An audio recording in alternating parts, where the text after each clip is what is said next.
বছরের একজন দিনী ভাই চলে গেল। ভরা আশা থাকার পরও জানাজা যাওয়ার সুযোগ হলো না। এই দেশে কত চোরটা বদমাইশ লম্পটরা মারা যায়, ডাকডোল পিটিয়ে জানাজা হয়। অন্তত 50 বছর আল্লাহর কোরআনের পক্ষে দেশে বিদেশে দ্বীন ইসলামের দাওয়াত পৌঁছে দেবার চেষ্টা করেছে। ভুল ত্রুটি তার হলে আল্লাহ মাফ করুক।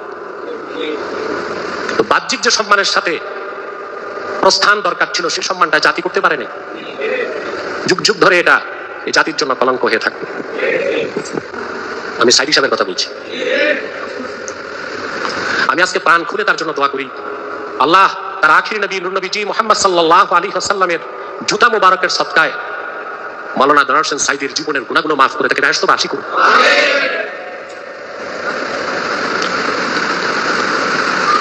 সুদীর্ঘ 50 বছর যে লোকটি মেহনত করলো, সকল প্রকার কাফের মুশরিক রামবাম নাস্তিকদের বিরুদ্ধে এত বলিষ্ঠ কণ্ঠ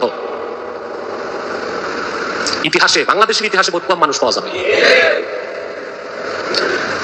তার প্রতিদান জাতি দিতে না পারলেও আল্লাহর কাছে পাবেন। আমরা প্রাণ খুলে তার মাগফিরাতের দোয়া করি।